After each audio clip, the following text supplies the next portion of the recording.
Okie dokie. Thanks for hanging in there with me. We're about ready to pick up on chapter 4 of the back roads of Woodford County. Uh, my wife, Joyce Lynn, it was Joyce Sharp back in 1965 whenever we got married. So we've been married for 60 years. And she's out right now on a ride with our youngest daughter, Joy, and she may come back any minute while we're reading here. If she does, I'll bring her up here and you can see how pretty she is. As a matter of fact, I can still brag on her. She was Miss Lexington in 1963 when we first met. Or I guess it was 64. But anyway, she's still beautiful, and she's out on a little ride. I'm going to be reading chapter 4 of our story. So as we pick up, by the time they were 15, the three of them had settled into an unspoken arrangement. Ronan was the steady one, the one who had helped fix the gate or lend a hand with Maggie's mare when she went lame. Asher was the spark, quick with a joke, quicker with a dare, and Maggie moved between them like sunlight on water, reflecting something different for each. In the long summers, they'd ride bareback through the back pasture until the sweat darkened the horses' coats. Sometimes they'd end up at the cabin drinking lemonade from jars Maggie had smuggled out of her mother's kitchen, talking until the shadows stretched long. One afternoon, they turned to futures. As soon as I'm old enough, Asher declared, I'm heading to New York. Real money's there, not in fooling with horses all my life. You fool with them now, Maggie teased. Difference is, I'll own them, he said, grinning. He turned to Ronan. What about you? Ronan shrugged, leaning against the porch post. I'll have my own land, raise horses without talking about it. That's not ambition, Asher said. That's a play for staying small. It's enough, Ronan said simply. Maggie watched him as he spoke, the faintest trace of a smile on her lips. As they grew older, the conversations changed. Maggie began talking about places she wanted to see, books she wanted to read. Ronan noticed the way her hair had deepened to a richer brown, the way she laughed more quietly now, as though she knew not all jokes were meant for everyone to hear. Asher noticed too, though in his own way, buying her ribboned candies from the store in town, slipping them into her hand like a magician palming a coin. Maggie would thank him, but the next day she'd be at the cabin with Ronan, asking him what he thought of some dress she'd seen in the window of the shop in Versailles. One autumn evening, after a church social, they walked the back road together, Ronan leading the way with a lantern. Maggie walked beside, Asher trailing a few steps behind. The air was cool, smelling faintly of wood smoke. Maggie's hand brushed Ronan's, and for a moment neither moved away. You ever think about what happens when we're not kids anymore? She asked. Ronan glanced at her. We're not now, she smiled. You know what I mean. He didn't answer. He didn't need to. From behind them, Asher's voice cut through. You two planning the future without me? Wouldn't dream of it, Maggie called back, but her eyes never left Ronan's. By 17, the differences between the two boys was sharper. Asher was already talking of racing silks in his own colors, of nights in Louisville after the Derby. Ronan was quieter, but there was a confidence in the way he moved around the stables, the way the old hands trusted his judgment. Maggie was caught between them, not by choice, but by some natural gravity neither of them understood. With Asher, she had excitement, fast horses, fast talk, With Ronan, she had something slower, steadier, and far more dangerous.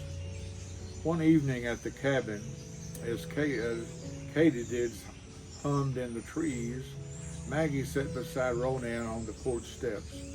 "You ever think we'll look back at this someday?" she asked. "How do you mean?" "As the time before everything changed?" He considered that for a long moment.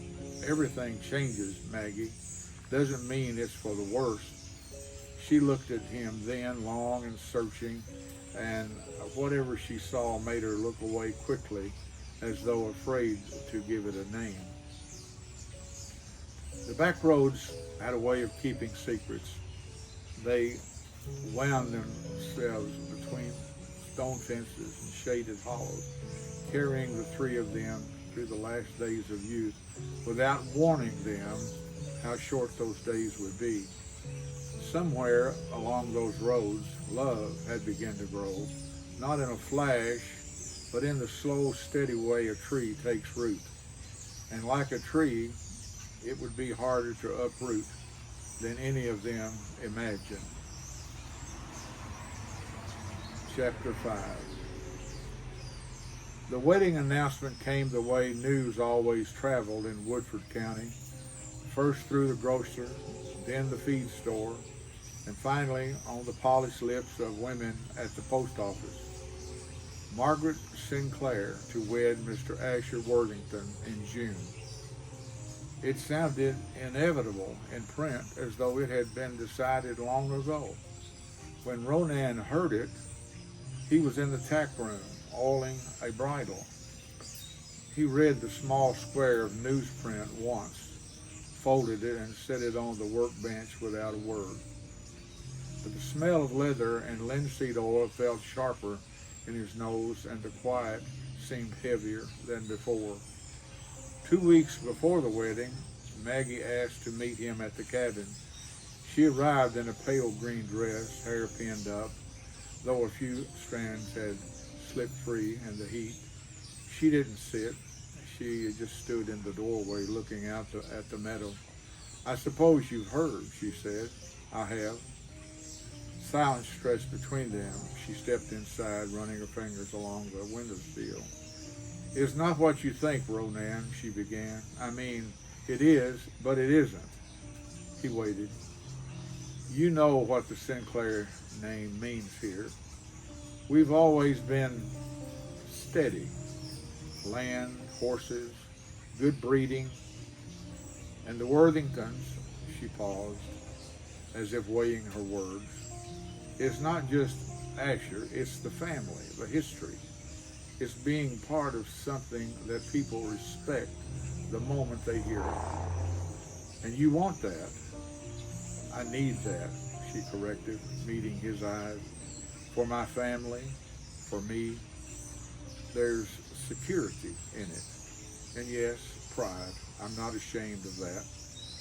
He felt the words land like small stones in his chest. "Even if it means giving up..."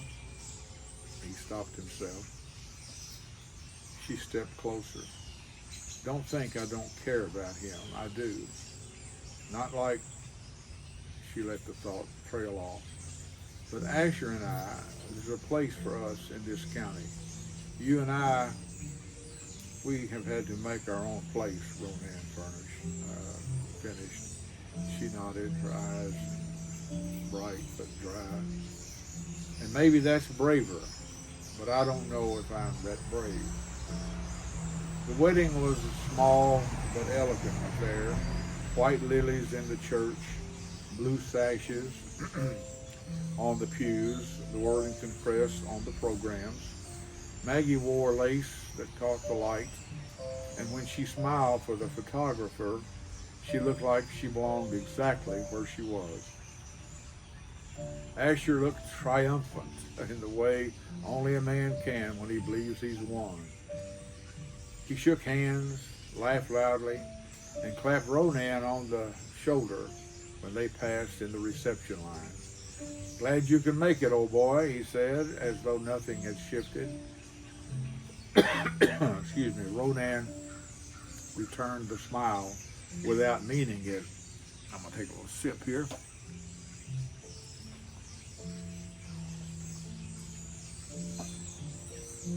The next day, he went to see Gideon's widow in the main house.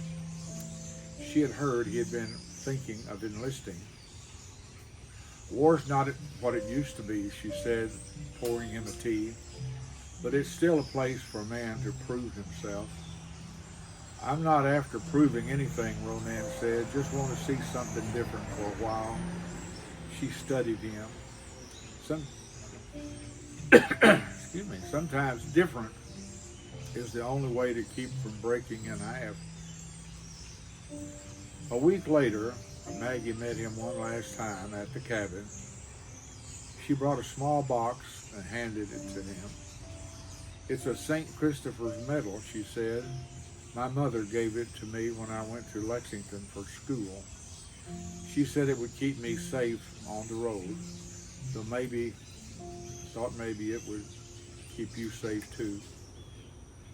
He turned the medal over in his hand, the chain cool against his palm. Thank you. She hesitated, then leaned in to kiss his cheek. Take care of yourself, Ronan. You too, Maggie.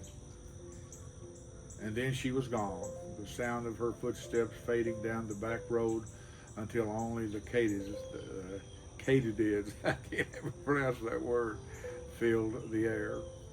By the end of the month, Ronan was on a bus headed south, the medal in his pocket, and the back roads of Woodford County unspooling behind him like a chapter already written.